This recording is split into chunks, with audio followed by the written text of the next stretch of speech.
My cheating girlfriend got pregnant while cheating. So I dumped her, and later the affair partner abandoned her to raise a child all alone. My cheating ex called me 2.5 years later. My 31 male, ex-girlfriend, 29 female, found me and wanted to hang out, but I just ignored her after she broke my heart. Backstory. In 2015, I met this woman at college. Let's call her Casey. We had so many things in common, and we instantly got close. She asked me out, and it was a wonderful relationship, or so I thought. We had dreams together, sent X-rated pics once in a while. We do a lot of stuff together, not sex yet. In 2019, the Christmas time, I was going to propose to her after I gave her parents and siblings gifts. I even gave her mom, who hates me, a gift. Casey works at the hospital, so she'll get out of work later, or so I thought. 5 p.m. she didn't come home to her parents' place, but I came and decided to give everyone gifts. When I gave her younger sister, 20 female, it's called her Sherry, a laptop. She cries and hugs me because she always wanted one for school. Casey's father, a new barbecue grill. Moments later, Sherry told me I couldn't contain it anymore and cried harder. I asked what's the matter. She immediately grabbed me to her room, and her father came along as well. Sherry kept saying I'm sorry so many times. I was confused on why. She then showed me a pregnancy test and told me that it belongs to Casey. I completely lost it. I wanted to know why and how long was the affair. Sherry informed me that the affair happened in the beginning of 2019. While I was working a lot at my factory job, she goes to see him. Makes matters worse is that Casey's mom was the one who showed the affair partner to Casey. Apparently, in the month of November, Casey found out she was pregnant, and she begged Sherry not to tell anyone after Sherry found the test. When she told me everything, my world came crashing down and I decided to leave. But before I left, I thanked Sherry and her father. Let's call him Max. Max apologized and said that if I leave, he would completely understand. We shook hands and I said thank you. I just looked at Casey's mom and I then left my ex's house. Just drove away and didn't look back. Max and Sherry got furious with Casey's mom. Let's call her Jane. Around 7 p.m. Christmas time, I informed my family on what happened and they all comforted me. 11 p.m. my phone began blowing up and phone calls and text messages of my ex saying she can explain. I didn't answer back. I changed my number, deleted my social media, and changed my email. As much as I want closure, I didn't want to see her face. Fast forward to mid of 2020, one of my friends informed me that the affair partner who got Casey pregnant ran away after he found out he's the father, Karma, and they're looking for him. I simply said, who cares? Fast forward to last month. I see a number I've never seen before. I answered, and it was my ex. My ex begged me to talk to her and possibly give her a chance at my favorite restaurant. I responded, why should I after you did what you did? She rambled on and I just ignored her because I don't want to go through the same pain that she had put me through. Casey began gaslighting me and her friends and her mom calling me a coward for not seeing her again. I told Jane, you have the audacity to say that after you've done what you've done. She rambled on. I just hung up and blocked Jane and my ex's number. I informed her friends what happened and they left me alone. Update. My ex found me. She's a wreck. I got closure, but I feel it wasn't worth it. This is an insane update and crazy. It's been nearly 3 months since I posted my story, and it's been 4 months since I heard from my cheating slimy ex. Of all days, Mother's Day, which was last week Sunday. My mom wanted to go to Red Lobster since she loved seafood. One of my sisters, really half-sister, but she is my sister, came along as well. Let's call her Raven. We were about to leave and all of a sudden I ran into my ex's sister, Sherry, and the Wicked Witch of the West, Jane, in Red Lobster. Sherry was in total shock and seeing me, and I was hoping Casey wasn't there with her, and thankfully she wasn't. Jane looked at me with disgust and Raven in disbelief. Jane was in total shock at seeing Raven for some reason. Not sure why. Wait until later. I was about to explode until the moment I looked at my mom and Raven because they both wanted to pound Jane into the ground for what she did to me. So I had to call them, both of them, down. Sherry then begged me to talk to her. Raven and my mom, after 5 minutes of screaming down Jane's throat, said to leave now. And Raven suggested to me that if I want to talk to Sherry, both of you talk alone. We won't be involved and not the snake witch, Jane. We talk for a bit and ask me how I've been and says how she misses me and wish that I didn't leave. She told me that my ex was miserable when I left, and I responded that's not my problem. I then asked how was school treating you? Sherry cried and said that Casey broke the laptop I gave over Christmas a week after I left and ghosted her. I laughed, coming back hard for them. I asked before I go, why does your mom hate me? I'm curious. Sherry asked why I laughed. I said, I'll tell you if you answer my question first. Sherry then said it was because she saw me with another woman and it was the same woman. Little did Jane know it was my sister. I asked, you want to know why I laughed? She then said, yeah, it was rude. I told her, well, her actions are wasted. The warranty is still available until November 2020.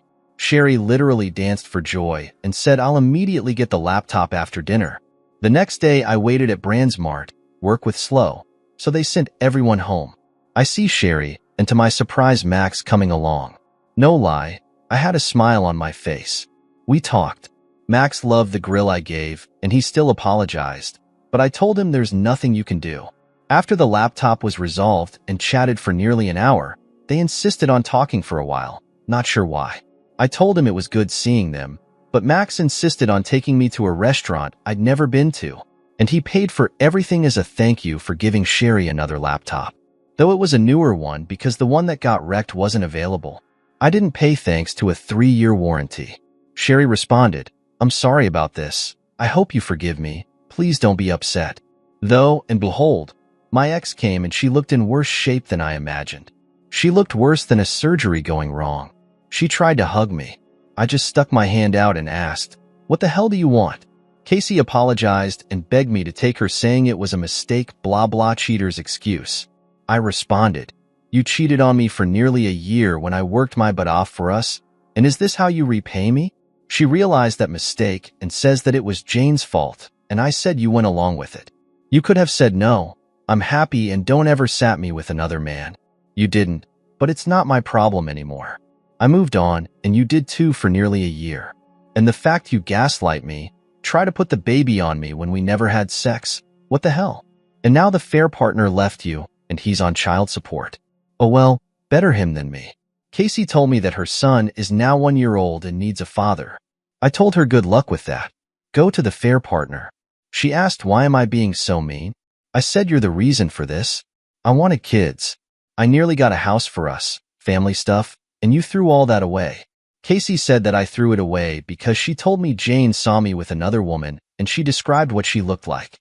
I wanted to laugh so hard because now it all made sense on why Jane was in total shock. Little did she know that the woman that Jane saw was one of my sisters, half-sister Raven. Casey got mad because she saw a smirk in my face.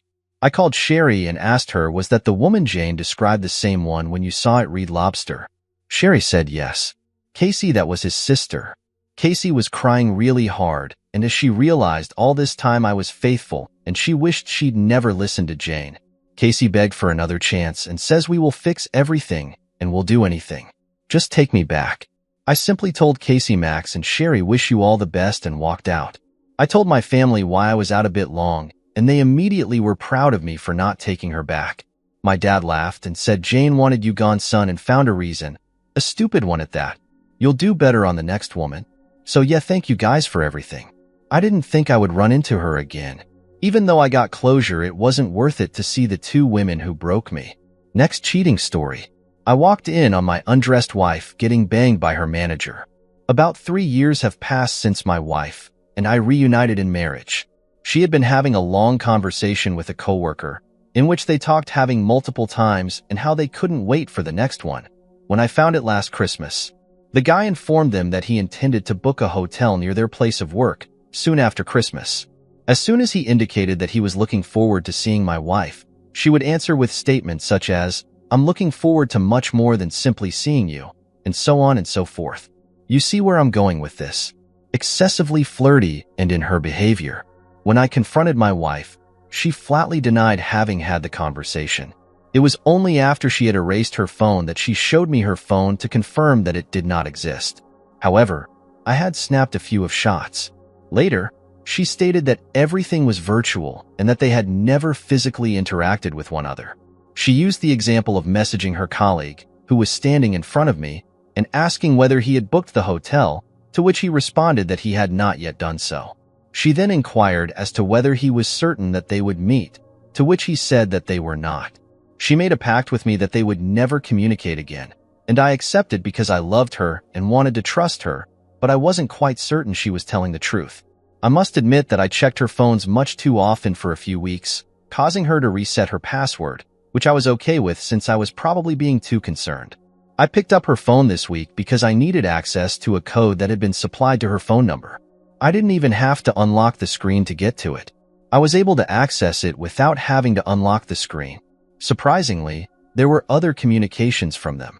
One guy who had sent the message with the code, which was a surprise. An audio file, a shirtless image of himself in front of the mirror, and a sweaty picture with a few Tom emojis comprised the other three.